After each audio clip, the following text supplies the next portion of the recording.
10 ans après la naissance de la montre Merci liée au magnifique concept store Merci au 111 boulevard Beaumarchais, Arthur Gerby et Merci donnent naissance à la Beaumarchais, une nouvelle collection de 6 créations qui s'inspirent des formes, de notre rapport au temps. Et cette montre, elle nous plaît énormément. Elle fait appel à de nombreuses références de l'histoire de l'horlogerie du XXe siècle. Et c'est pour ça qu'elle nous a touchés en plein cœur. Beaumarchais, la montre Merci, seulement sur les Rabilleurs.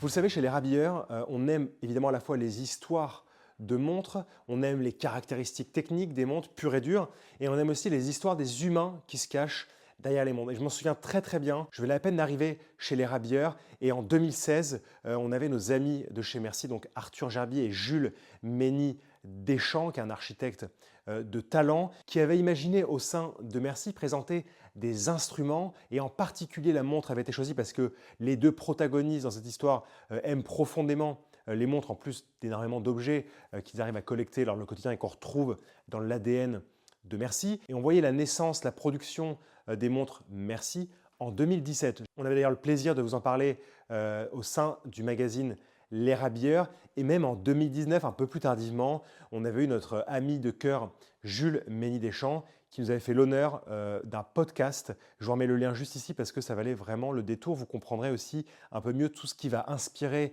la création de la montre Merci. Mais revenons à nos moutons, ou plutôt nos étoiles aujourd'hui. 2026, près de 10 ans après la naissance du projet de la montre Merci, une nouvelle ligne de montre prend son envol. Cette ligne s'appelle Beaumarchais et elle fait appel à notre intérêt pour les formes, notre intérêt pour le temps, même d'un point de vue physique.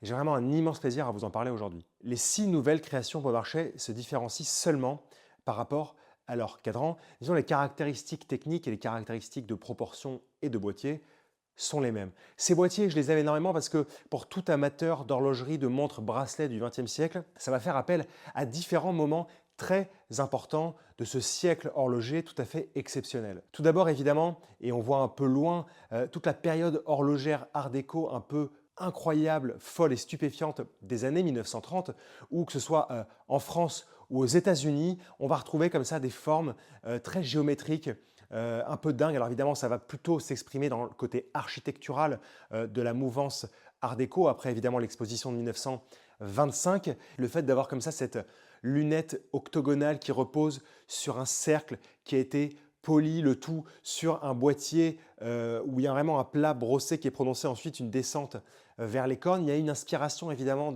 des années 30, que ce soit chez Elgin ou encore chez Bulova, des petites montres. Je me souviens que je collectionnais beaucoup quand je commençais à m'intéresser à l'horlogerie. Évidemment, on pense aux années 50, on pense à des bubble back chez Rolex, on pense évidemment à des chronomètres Movado. Je pense au chronomètre Movado d'un ami Brieux qui se reconnaîtra, qui est un exemplaire tout à fait magnifique en or 18 carats. On va retrouver comme ça un peu cette forme de boîtier. Et évidemment, comment ne pas penser aux riches années 70 pour nos boîtiers de montres favoris. Si il y a une marque à citer, par exemple Zénith, avec ces formes géométriques de lunettes à plusieurs pans qui font songer à des petits coffres forts, notamment dans la famille Défi. Voilà, on a toute cette inspiration dans l'horlogerie du XXe siècle. Je sais qu'il passionne beaucoup Arthur et qui a toujours intéressé Jules aussi, qui était à l'origine du dessin, des premiers dessins de cette montre en 2016 et 2017. Et tout ça a donné lieu, à mon avis, à la création de cette ligne Beaumarchais.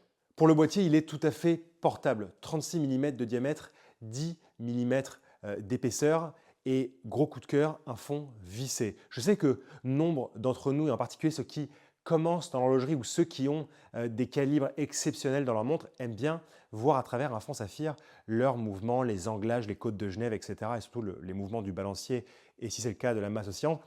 J'aime aussi que parfois la montre soit silencieuse, la montre se cache, le mouvement se taise. Et ici, on a le plaisir justement au dos des montres d'avoir ce côté, encore une fois, très boulon, à plusieurs pans qu'on va retrouver sur la lunette à 8 côtés, avec cette finition très brossée, vraiment l'impression qu'on va mettre un outil derrière avec une empreinte pour venir ouvrir le boîtier. Les proportions de cette montre, elles sont aussi liées évidemment au mouvement qui est à l'intérieur, qui est un mouvement Miyota 90-39, mécanique à remontage automatique de tout à fait bonne fabrique, rien à dire sur ce mouvement japonais qui est tout à fait précis, avec une réserve de marche d'environ 40 heures et qui nous dévoile sur le cadran les heures, les minutes et les secondes. D'ailleurs, les cadrans, parlons-en, puisqu'ils sont aussi importants que les boîtiers dans cette nouvelle collection Beaumarchais. Au nombre de 6, j'ai évidemment mes préférences. Mon cœur a tout de suite à la Beaumarchais Éther. Alors vous savez, l'éther, on en parlait il y a des siècles, on en parle encore aujourd'hui, c'est cette matière non identifiée qui relierait dans l'espace en fait la matière, cette matière qu'on ne peut pas toucher, qui n'est pas palpable, si vous voulez des références à des films ou à des humoristes, mais en tout cas cette matière qui n'est pas palpable, qui relierait les éléments entre eux. L'éther, c'est le nom de cette Beaumarchais que j'aime beaucoup. Les cadrans sont un peu similaires sur toutes les montres et ils ont ce côté très travaillé d'avoir au centre une partie en relief, ronde, et d'avoir derrière le tour d'heure qui peut s'exprimer. D'ailleurs, c'est le tour d'heure qui s'exprime le plus dans cette version que je préfère, qui est la version Éther, où en lieu et place des index, vous allez avoir des appliques argentées en forme d'étoile, facettées évidemment, sinon il n'y a pas assez de détails, et en forme plus pointue à 3, 6 et 9 heures, évidemment, vous en retrouvez le logo Merci Instruments en applique argentée, elle aussi, à midi. Tout comme les boîtiers nous faisaient songer à beaucoup de références du XXe siècle, les index, chers amis, me font songer à mon tour à beaucoup de références riches du XXe siècle. Évidemment, les étoiles, elles n'ont pas été beaucoup utilisées au XXe siècle, mais si je dois penser à des étoiles en particulier, je pense au magnifique cadranier Stern Frère, né à la fin du XIXe siècle, qui au début des années 30 sera évidemment extrêmement reconnu puisque c'est lui qui rachète la marque, la manufacture Patek Philippe. C'est toujours la famille Stern, 4e génération, avec Thierry Stern qui est à la tête de Patek Philippe. Et je me souviens, et en particulier, on remercie toujours Helmut Krott, qui est un grand commissaire-priseur, un grand sachant et connaisseur de l'horlogerie, et pas uniquement du XXe siècle, ça remonte très très loin. Les plus belles ventes aux enchères que j'ai pu connaître venaient du Dr. Krott Auctioneer en Allemagne. Et Helmut Krott a créé un livre fantastique qui s'appelle Le Cadran, où il va rendre compte de plus de 10 années de recherche, où il s'est totalement mis en passion, en amour pour le cadranier Stern et ses travaux tout au long du XXe siècle. Je vous recommande le livre, il est extrêmement intéressant, on y apprend beaucoup de choses. Et c'est à l'intérieur qu'on peut y parcourir un peu les catalogues d'appliques qu'on avait chez Stern alors, et en particulier ces appliques en forme d'étoiles tout à fait charmantes qui nous font voyager dans le temps et surtout ici dans l'espace. C'est marrant parce que ces petites appliques, on pouvait les retrouver sur des cadrans de Rolex, les Galaxy, les Stelliné, référence 6032 avec ce triple calendrier, vraiment fantastique. Mais en tout cas, ces appliques, elles étaient dans le catalogue Stern, elles équipaient aussi d'autres marques et les retrouver aujourd'hui stylisées d'une différente façon sur un cadran, c'est vraiment un coup de cœur. Donc comme je vous le disais, des appliques étoilées pour la Éther avec aussi à 3, 6 et 9 heures, des appliques un peu plus pointues avec du relief aussi.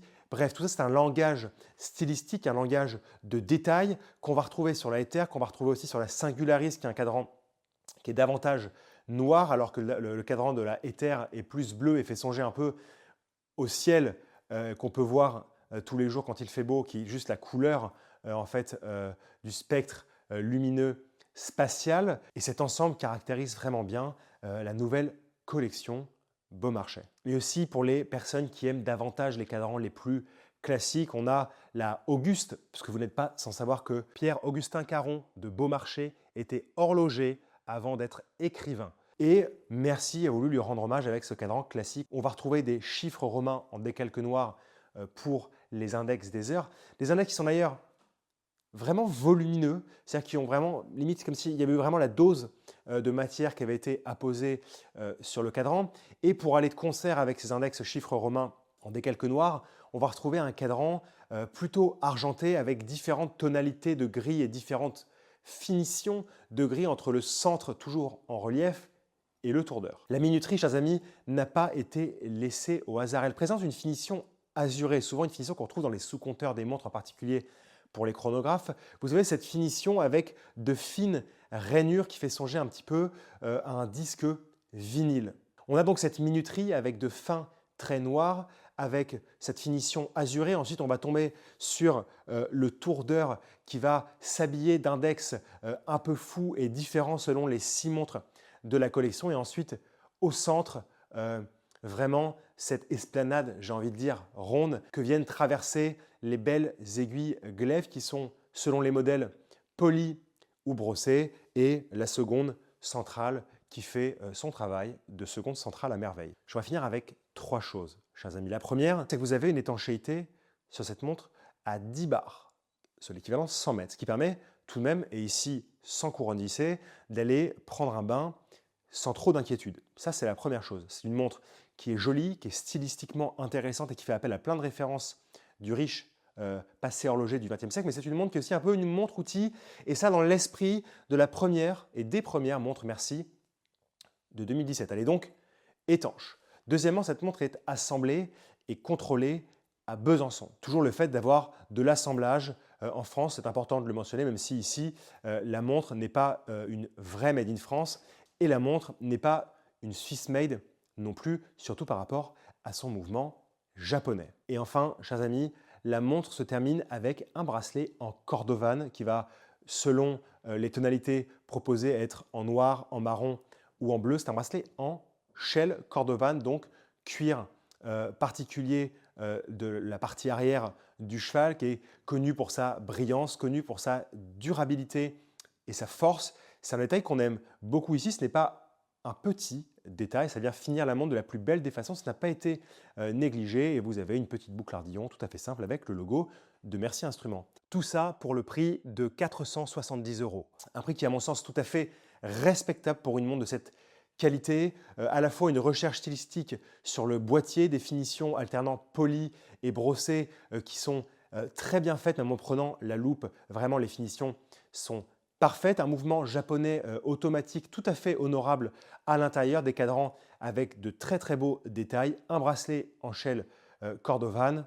Franchement, chers amis, je n'ai rien de plus à ajouter. Merci, merci, merci Arthur, merci Jules. Longue vie à ces jolies montres. Je suis content d'en parler aujourd'hui depuis que ces montres nous avaient émus lors de leur lancement en 2017. Il me tardait de les revoir. C'est maintenant chose faite. Bon courage pour ce très beau lancement. Et nous, chers amis, on vous dit à très bientôt pour une nouvelle vidéo. Merci.